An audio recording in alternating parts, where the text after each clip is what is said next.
welcome, welcome. I see we've got people pouring in. We're going to give it a minute or two. Thank you all for coming today. We're really excited to talk to you about water quality.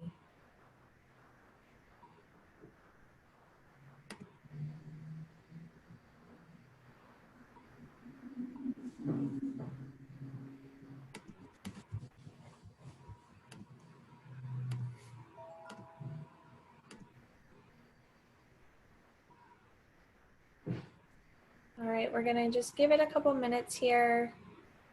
We have 14 people here already, and we should have probably another 16 or 17 joining us shortly. Maybe even more. We had 40 people register, so. Okay.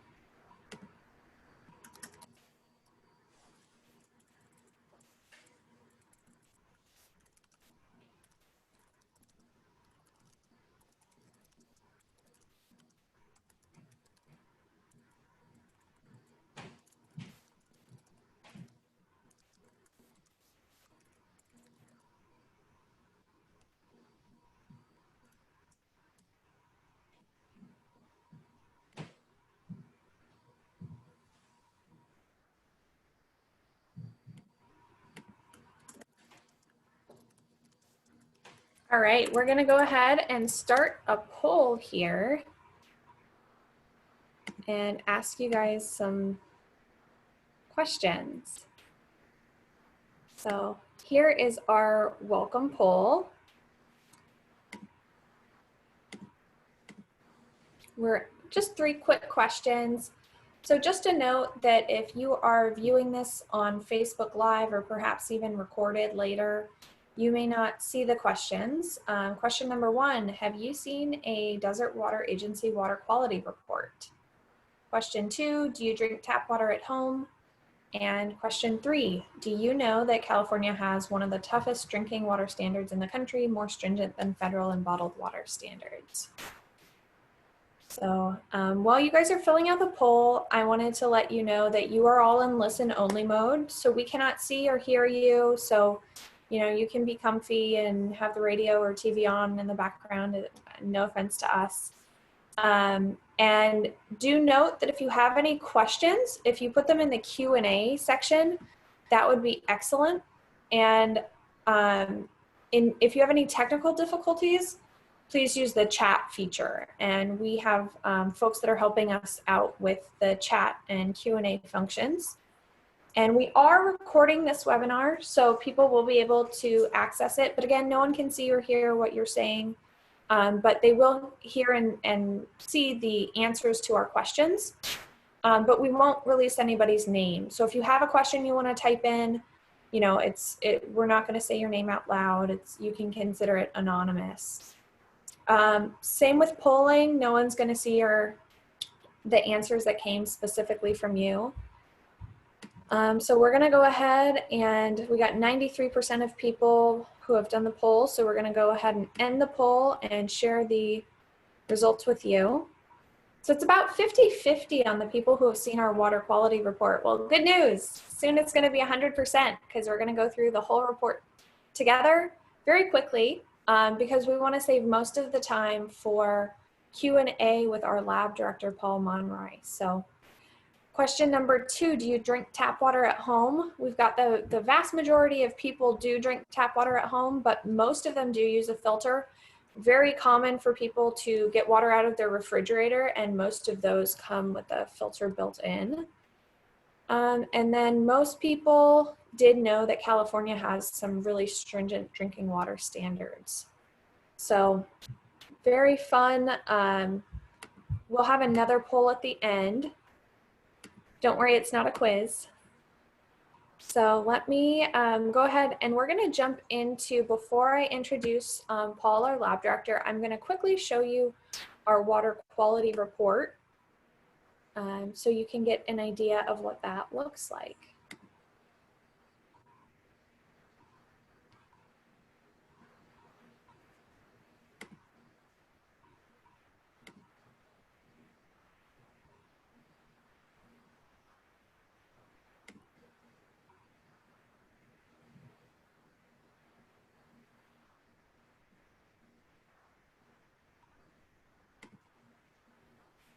Okay. So here you can see our water quality report. It's really easy to find online. We put the URL back on the screen earlier, and it's www.dwa.org/WQR for water quality report. And we'll just go through it really quickly so you can be familiar with it. You know, the gist of it is the tables and all the data about the tests that we run, which, you know, this year was over 2,600 tests. But our general manager wanted to include a letter talking to folks about the safety of their water and COVID. I know that that was a concern early on. People were wondering, you know, is the water safe? You know, and the answer, thankfully, is yes, that the chlorination that we do is effective at killing viruses. And the World Health Organization put out a paper in March indicating that the levels used to disinfect pipelines and water systems is sufficient to kill COVID. Water sources. You know, most of you probably know that in the Coachella Valley, the vast majority of drinking water comes from underground in the aquifer, but a lot of our water also comes from streams. About 5% of what we serve now, and in coming years, that percent may go up significantly. And then we get into the meat of the report here. We have tables that talk about substances that are regulated by the state and federal governments. And then we also have other substances here, things like calcium, pH, hardness, things that people are curious about in our water. And then unregulated substances, these things that may end up being regulated in the near or not so near future. We provide that information as well. And the good news is that we don't have any violations to report. And, you know, we've done some pretty exhaustive testing in schools and, you know, new tests that we hadn't done before. So all good news here. And then Ashley, can I interrupt for a sec? Of course. We can't see the report. Oh no. Yeah, I'm sorry. I'm so sorry about that. I don't know what's going on here. It says it's sharing on my end. So let me try something different. I'm sorry, guys. It's quite a nice report to look at. Sochi put it together, and I'm very, very proud of the work that we did on that. So I want to make sure that you guys can see it. So let's try that again. All right, can you see it now? Oh, very good. Well, thank you, thank you. So here's the letter from our general manager that I mentioned, talking about our water sources, just a few pictures here to share. And then here's the report now that you can finally see it. So we'll talk with Paul more about, you know, units of measure, the different sampling amounts detected, the different substances. So this is what you're looking for. And then do note this glossary section on the side is really helpful. There's a lot of acronyms and abbreviations and technical terminology and footnotes. So it's a pretty meaty table, but if you ever have any questions about it, please do not hesitate to go ahead and give Paul or myself a call. And, you know, if we don't have the answers, we can definitely connect you with someone that does. But generally that's going to be Paul. Common water quality questions here as well. We'll go through most of those today, I'm sure. And then also health information. And we're talking about PFAS, and we'll get into that more with Paul because he's been pretty involved in research regarding PFAS and PFAS testing. And then we also provide a year at a glance just to let you know what we've been up to over the past year. So I think I mentioned that we did over 2,600 tests this year. And then, you know, how much water we actually delivered, how much water was recycled. We have a ton of renewable energy between our solar plant and our 2 hydro plants, meter replacement and leaks that we're repairing. So just keeping folks up to date. And then letting you know how to get in touch with us, and then important information in Spanish there. And we have great resources on our team that are Spanish speakers that are happy to help anyone that needs that help as well. So I'm going to stop sharing the report and go back to our slide here.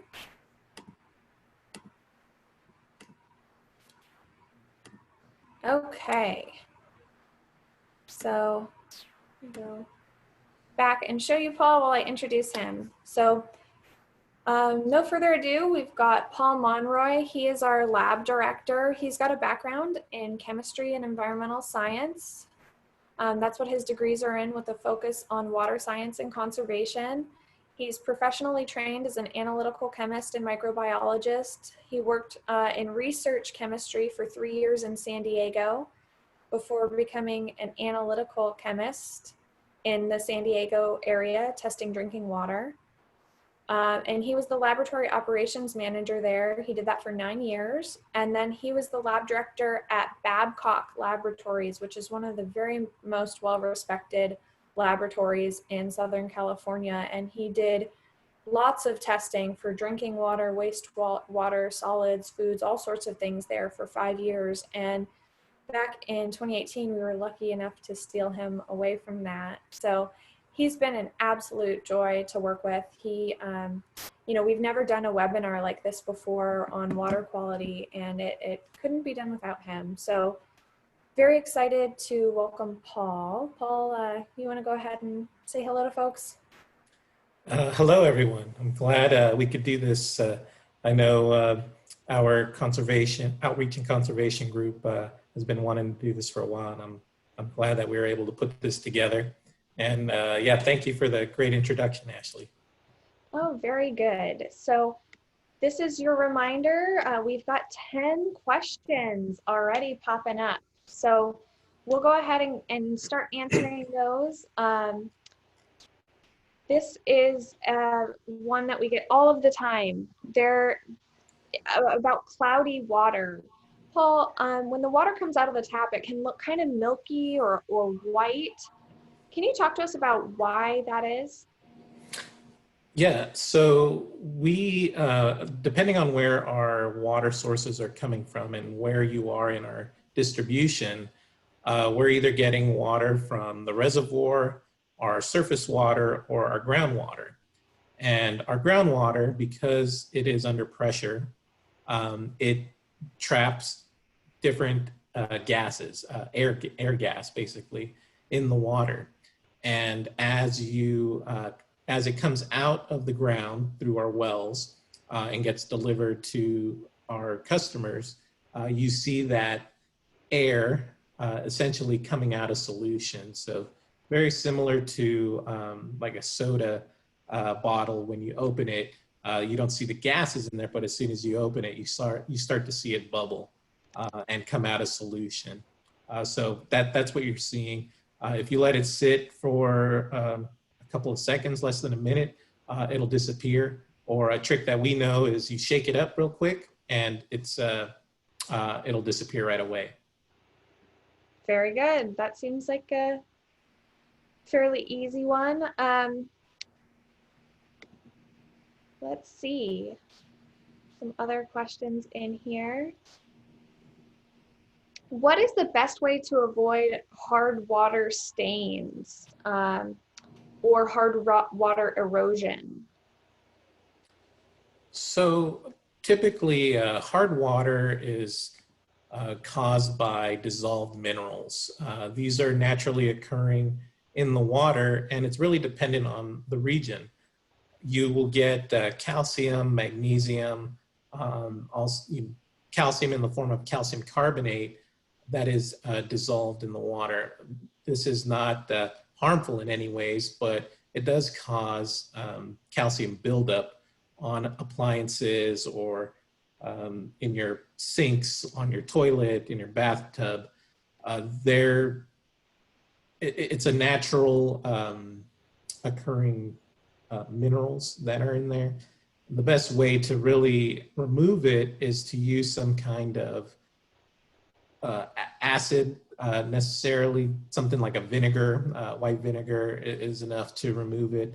You can use commercial products such as a CLR that is designed to be slightly acidic to remove that from your bathtubs and sorts.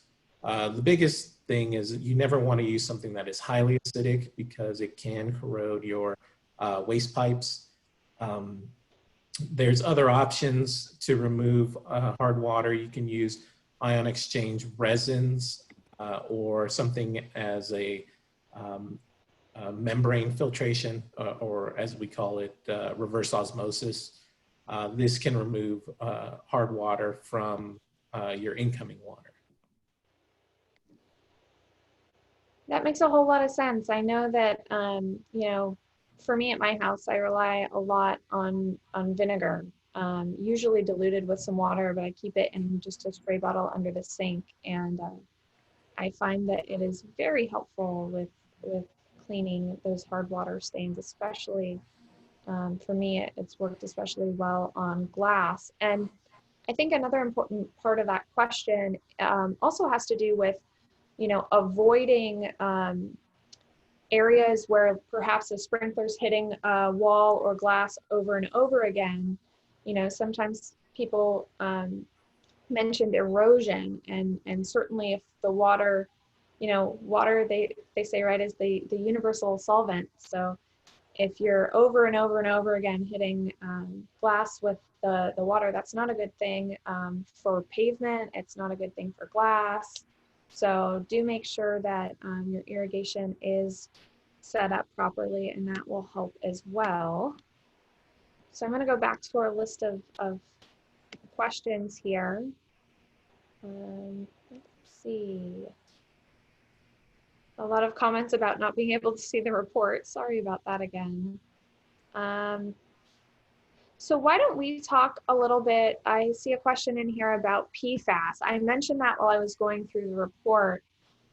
Quite the acronym. So I'll let you handle spelling out what that acronym stands for and what those forever chemicals are, Paul, and why they've been so much in the news and popular culture lately.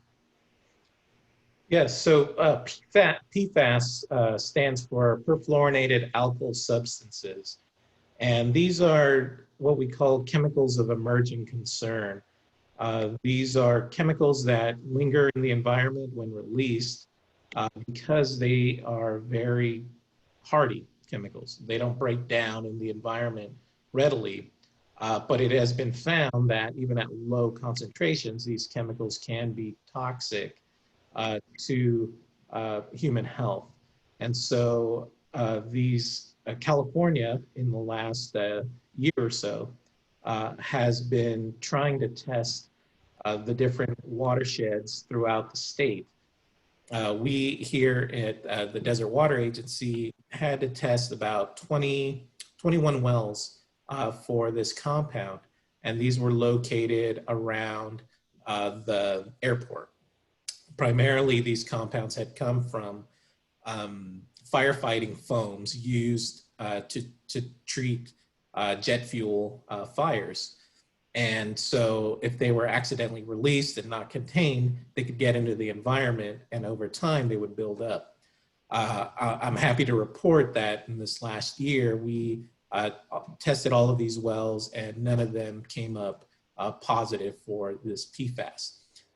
Now, these compounds are pretty ubiquitous in the environment. They're found in many compounds, including pans that are lined with Teflon, which is PTFE. You can find it in materials that are waterproof, such as Gore-Tex lined clothing. It can even be found in food products where they use wrappers that are lined with a kind of non-stick, non-grease lining. So it is found almost everywhere, you know, that we have these products. And so over time, you know, we see these environmental effects showing up. And so it's important for us to continue to monitor these compounds and ensure that they're not getting into our groundwater, because you don't want to have them in everything and your groundwater and that we're using to consume. Yeah. So have you, seen any of the different movies or documentaries out there about PFAS? And, why is that different than what we're dealing with in Southern California? Maybe you can speak to us a little bit about dose. Yes. So one of the movies I think that came out, and I'm not quite familiar with the name that it was, but they were talking about a location where these chemical compounds were being produced, and they were dumping these compounds either knowingly or unknowingly into the water supply, and the local city was getting higher than normal cancer rates. And there's certain types of cancers that these are associated with, these compounds are associated with. So they kind of knew something was going on, and they traced it back to, I believe it was either the DuPont or the 3M factory that was located near there. And they found that they were discharging into the ground at high levels. And so the biggest concern is, what is the dosage that you come into contact with?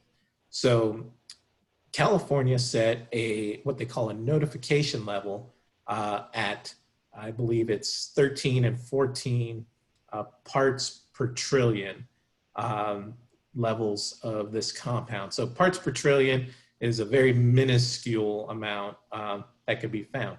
This is essentially one part, let's say one drop in a trillion drops. That's almost like a drop in 100 Olympic-sized swimming pools. It could be more than that. I think it's like 1,000 Olympic-sized swimming pools to kind of put it in perspective. And so the higher the dosage, the more dangerous it can become. And so, we've had to come up with new techniques to be able to measure down to really low levels of these compounds in our drinking water. That's really helpful. It also kind of reminds me of Chromium 6, which is something that a lot of the locals here were familiar with because it was in the paper all the time back in 2015, 2016. And then it kind of went away. A court ruling in 2017 tossed out that Chromium 6 MCL that was put in place shortly after the Aaron Brockovich movie came out and stirred up a lot of excitement over that. Was that another case where dose was kind of an issue? And how is Desert Water Agency supply with Chromium 6? Yeah, so California had set a dosage level at about 10, I think it was 10 parts per billion, 10 parts per billion, if I recall.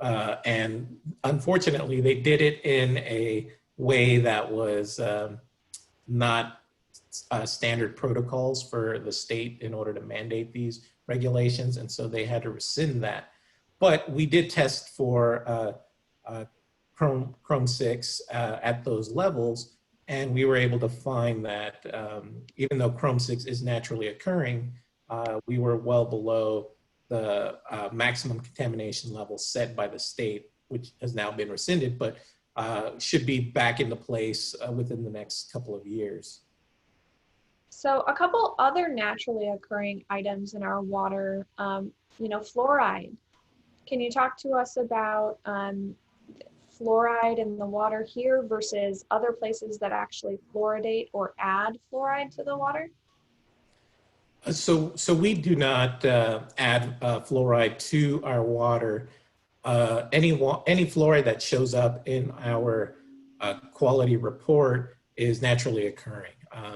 There is a certain level, MCL again is the maximum contamination level for fluoride, and we don't have anything near that amount. I believe fluoride is somewhere around, and I can look this up, it's about 2 parts per million. And so we were seeing amounts at below 0.4 parts per million. So very, very little amount that's naturally occurring in our water. We have another question here about chlorine. That is something we add to the water. It's the only thing we add to the water. Can you talk to us about why that is? Yes, so chlorine is mandated by the state in order to maintain a residual chlorine, as we call it. This residual chlorine is designed to continuously help in disinfecting water throughout all of our distribution. This chlorine is at a minimal amount, so it's below any kind of level that would be deemed harmful to any humans. And it's designed to basically, if there's any intrusion of bacteria or viruses or anything of that microbiology um, uh, into the water, this is designed to inactivate and to kill those organisms. So anything like fecal coliform, other types of coliforms, flu virus, the COVID-19 virus, anything like that is deactivated by the chlorine that we add to our water system. And that's to maintain the water quality and to maintain safety throughout our distribution.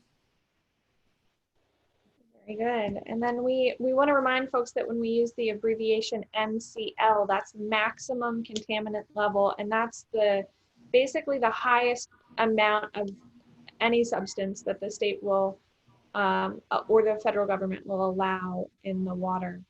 And lots of testing and reports go into the establishment of those numbers.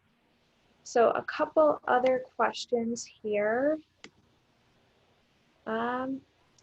We have questions about, medicines harming the water supply, cannabis harming the water supply.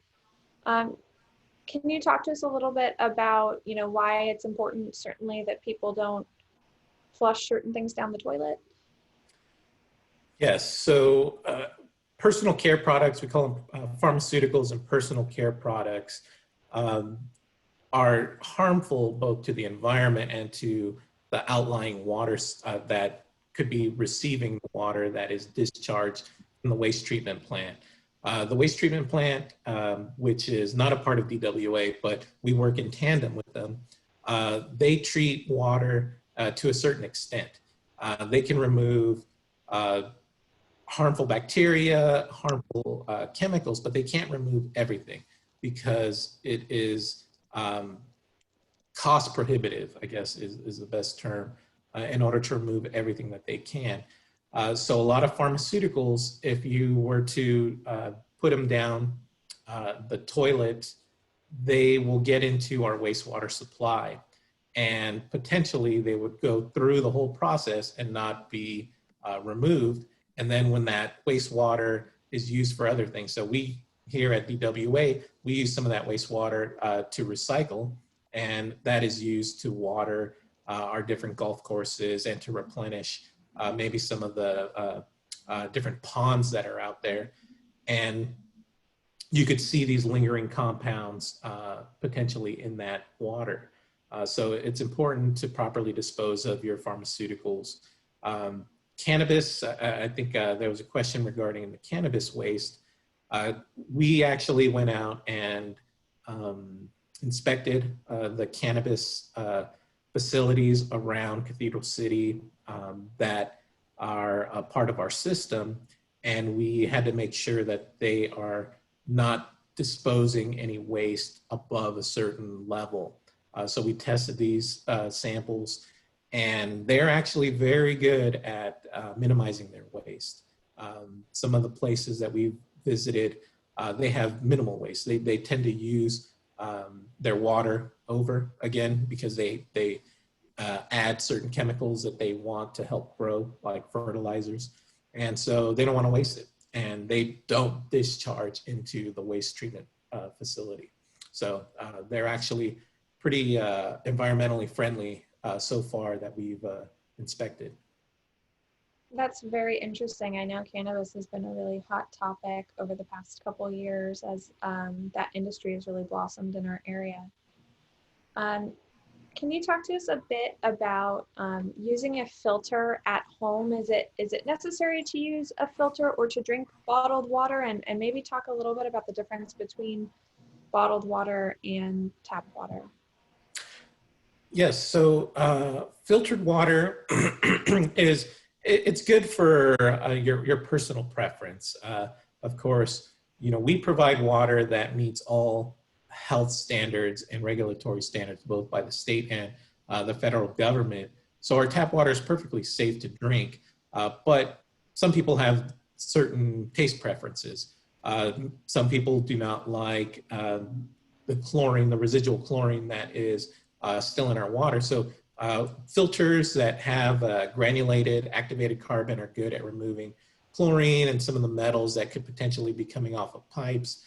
And so it's a taste preference. Minerals in the water, a lot of these filters won't remove them unless you have a ion exchange resin in those filters. So you would really have to check with the manufacturer to see what can be removed. Some people prefer the taste of completely filtered water, different bottled waters that you would find that remove essentially everything, and then they add minerals back into it in order to not be a deionized water. So something like Dasani or Aquafina, a lot of these are really just filtered tap water. They strip it of everything, and then they have to add minerals to it in order for it to taste normal to us, and also so it's not harmful. Drinking distilled water is harmful to you over time because it wants to leach minerals from your body and bring it into the water. So you have to have a balanced effect in order for it to be good for you. Bottled water, of course, is regulated under Title 21. So drinking water coming out of the tap is regulated under Title 22. These are federal statutes and California statutes. So Title 22 for tap water is more stringent than Title 21 for bottled water. And so you'll see, excuse me, you'll see that we test more frequently than bottled water is required. And most of the bottled water companies are using tap water anyways. And so we are just meeting all the regulations and the quality that is required by our governing agencies. And bottled water is just kind of piggybacking on top of that. Not to mention that tap water is a mere fraction of the cost, right? Even those big jugs of water that you can fill at one of those vending machine type things at the grocery store, which, my thought on that is always, gosh, when's the last time they cleaned that thing and made sure it was in good running order? But filling one of those, can cost a couple dollars, whereas at home, geez, you could fill a kiddie pool 10 times over and maybe spend a dollar. So it's scales of magnitude different. I got a question here about our testing in terms of, do we do testing in households to check for lead or other bad things, not just at our wells or the sources or, the what dozens and dozens of sample stations that we have throughout our community, but actual testing in homes? So we do test, excuse me, we do test our different homes for lead and copper. We also test our schools in our district for lead and copper. These are done in a periodic fashion. So we may see it done every couple of years, where we will send out kits for people to fill up and then send them back to us. We also go out and do the sampling ourselves. But in order to test for everything, let's say you wanted to test everything under the sun, we do it at our sources, we do it at our sample stations, but we don't do it at the individual homes. The homeowner would be required to do that themselves if they're truly concerned about that water coming out of their pipes. Well, and I think that brings up a really good point, because Desert Water Agency, we have control of our water basically from the source up until the water meter. But beyond that water meter, what people have in terms of private plumbing varies so much. Does someone have galvanized pipes? Do they have copper pipes? How long ago were they put in? Can you talk to us a little bit about some of the private plumbing issues and, you know, whether lead in the pipes locally has been an issue? So, you know, most household residents, they either have a certain type of pipes, depending on when they were built. You could see galvanized pipes, which is a zinc and iron mixture. You can have stainless steel and you can have copper pipes. And over time, these can degrade depending on the water aggression. So we measure our water for aggressiveness. We call it corrosion or aggressive index. And we have to maintain a certain amount of what we call non-aggression in order to prevent this from happening. And so our water is considered non-aggressive. So it shouldn't attack pipes over time. But occasionally, depending on just where your location is, what types of pipes you're using, you can see some corrosion in your pipes, and that's when you'll start seeing potentially some rust in your appliances, whether it's your toilet or in your bathtub, where you see these rust stains. And these are coming from the degradation of the pipes in the house. There's also other types of pipe choices that are being used now. They call it PEX piping, and it's more of a, I don't want to use the term plastic to simplify it, but it is a polymer type of piping that you can use in the house that's designed to avoid this type of degradation over time. But there has been other issues with that, leaching out other chemicals. So, you know, there's pros and cons to any type of choice that you have, but it's best to be informed by the manufacturer and see any issues that have come up. Well, and it's always good to know because, you know, certainly if you're a homeowner, you want to know about the potential issues for repairs and such that you may have to deal with down the road. Kind of going back to one of the very first questions about, you know, how do you get these hard water spots off? What is the mineral content of the water? What are those hard water spots made up of? So water hardness is determined by the calcium and magnesium makeup in the water. So you see it typically coming out as calcium carbonate. That's kind of the white crystal structures that you see on your glass if it dries on there. Calcium carbonate, of course, is not harmful to anyone, but it will build up over time, and that's what you'll see as those white spots everywhere. Very helpful. And I know a lot of people often call and ask about water softeners. Do I need a water softener? You know, what kind of water softeners are out there? Do you have any guidance on that? So normal commercial water softeners, they use what they call an exchange, I guess a salt exchange. So they use, instead of using calcium carbonate, they use like a sodium carbonate. And so they'll exchange the calcium with sodium, or potentially a better alternative is potassium. And it traps the calcium but releases the potassium.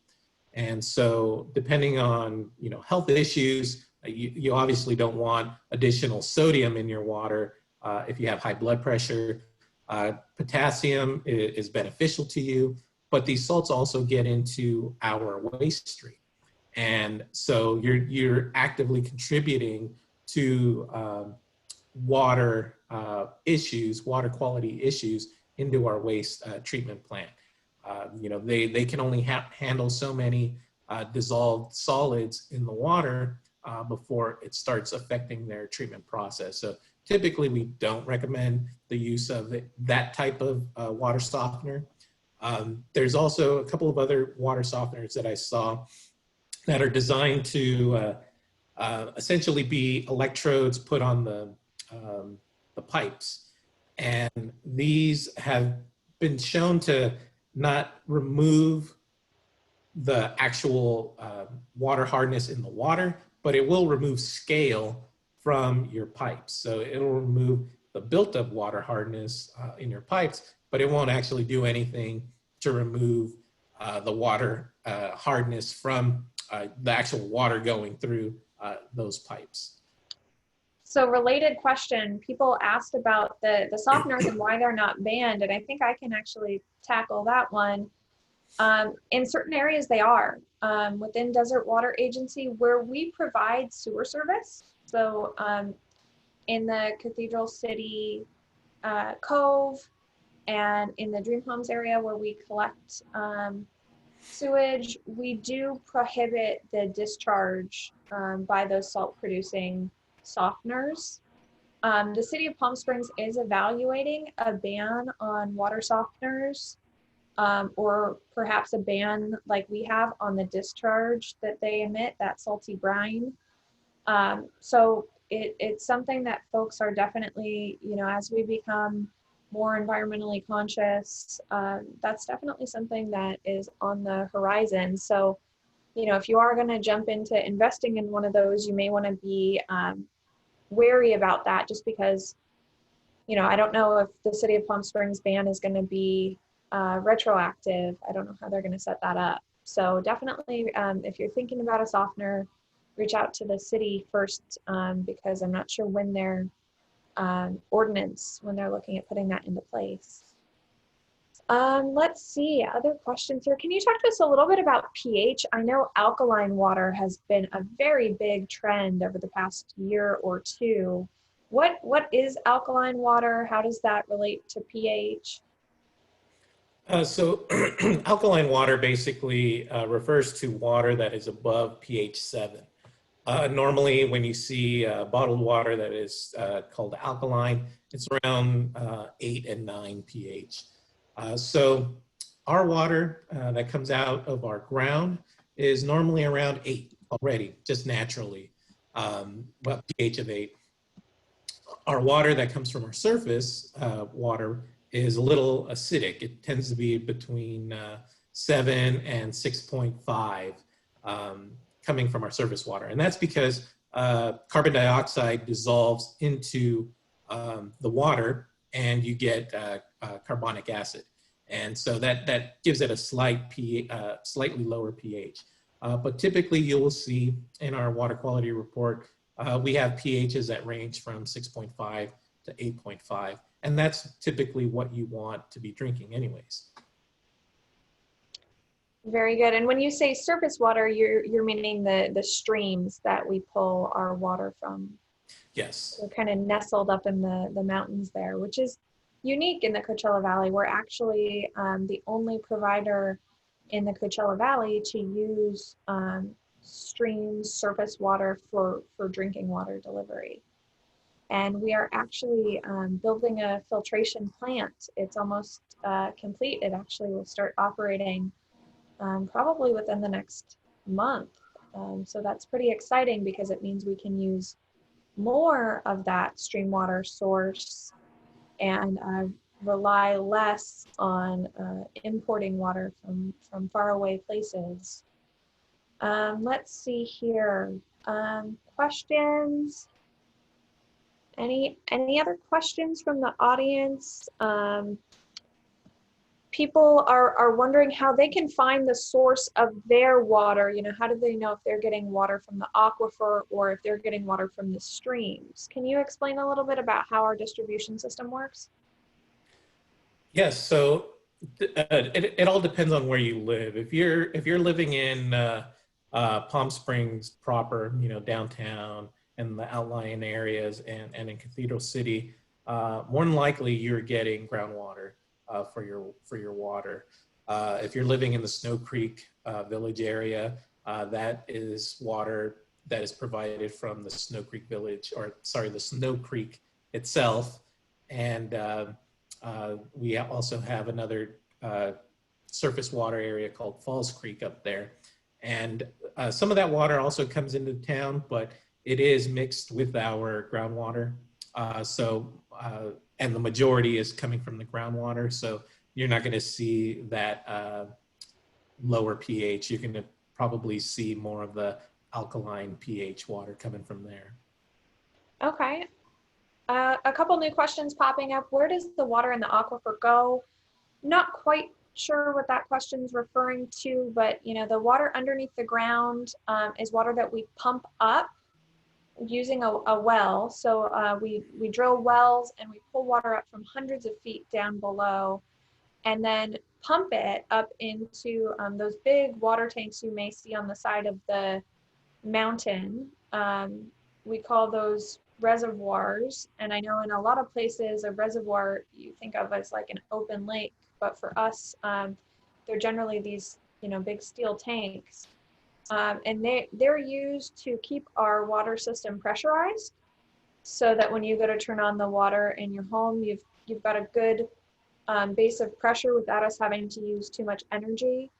And, you know, even if the power gets shut off for some reason, you'll still have water delivered to you and water pressure. And then the other great news about having those big tanks on the hill, to the second question that we have here, is they're really an important feature for, you know, earthquake response and preparedness. You know, if we have a big earthquake, most of our reservoirs are equipped with earthquake shutoff valves, and we will have a supply reserved there. So that's what those tanks are for. That's kind of where the water goes from the aquifer. If I'm hoping that answers your question. In terms of the percentage from different sources, it's about 90 to 95% groundwater and about 5% of the stream water. Right now, it's not a huge portion of our supply.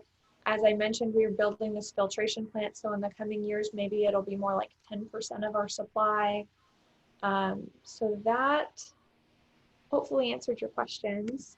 Any other new questions? Just to add with the aquifer. So, you know, we do have to follow responsible, environmentally sustainable water. So we don't just pump groundwater at an unsustainable rate.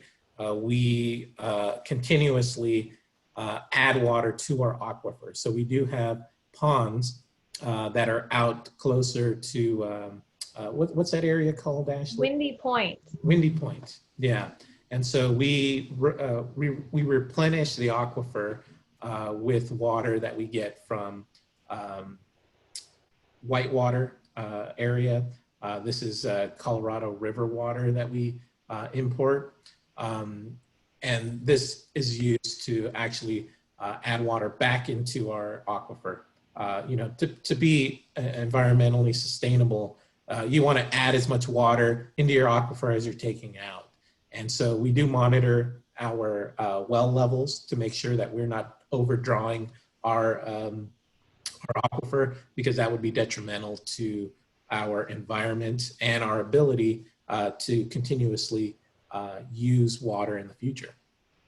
Yes, and we're actually so lucky to have this vast underground natural storage unit, right? I mean, to think of the hundreds of thousands of giant steel tanks we would have to build to be able to fill that capacity that we have naturally under our feet is pretty amazing. And you know, folks in the chat have asked, you know, where is the water used from underground? You know, is a lot of it used for agriculture or home use? Well, you know, in our area, we don't have a lot of agriculture here in the Western Coachella Valley. It's homes and businesses and, you know, you name it. But what I will say is that it's primarily irrigation. You know, we've done some research and looked at the water we deliver versus the water that comes back on the other side through the sewer systems.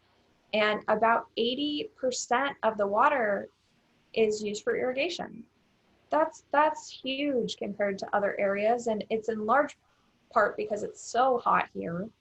But it's also because we have a lot of grass. And, you know, as the conservation manager, it's incumbent upon me. I can't go a webinar without reminding people that one really important part of keeping our aquifer sustainable is conservation. So if you still have grass, if you have ways at your home that you can be more efficient, you know, there are definitely resources out there, and Desert Water Agency wants to help. So I'm going to ask for a last call for any itching, burning questions related to water quality. I do see quite a few questions in here not related to water quality, so you're certainly more than welcome to connect with us offline for those questions and things that are more specific to your home or to your water account. But for any other questions for our amazing resource here of Paul Monroy, our lab director, with, you know, 18 years of experience doing work in the lab. I guess before we go, Paul, what is it like to work in a lab? Do you get lonely? Is there a lot of fellowship among the folks taking the water samples? You know, any good water testing jokes you can share with us? I don't know any jokes offhand. I mean, in my profession, it's a pretty small group. So, you know, I know a lot of people from different laboratories that I've worked with, and met them in our different conferences where we, you know, try to teach each other what are the new techniques that are coming out, what are the chemicals that are becoming an issue. So, you know, we work with, excuse me, we work with our regulating body hand in hand. So, you know, the laboratory professionals will work with the state and the federal government and talk about different chemicals that are becoming a concern that we see. Like maybe we're testing and it's like, hey, I see, you know, a high increase in a certain pharmaceutical in our water. And so we'll notify our regulating body, and if they get enough feedback, they will start looking at it, and over time, they may regulate it.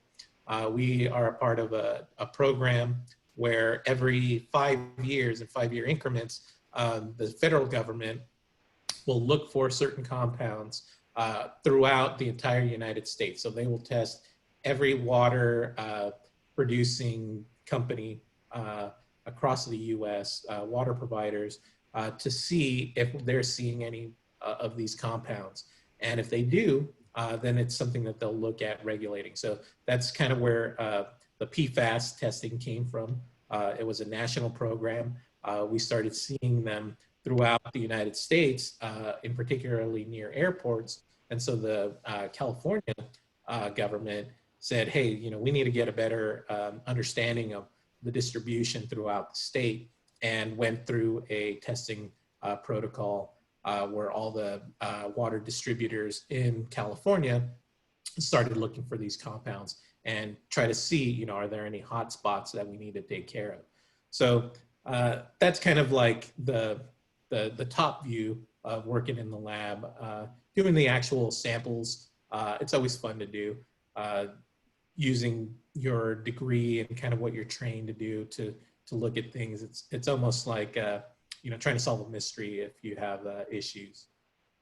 Well, thank you so much. I feel so grateful right now to all of you and your colleagues and all the folks certainly working in medical labs. You know, scientists are playing such a huge role in our society right now. So before we wrap up, I want to thank everybody for attending, and I'm going to launch one last poll.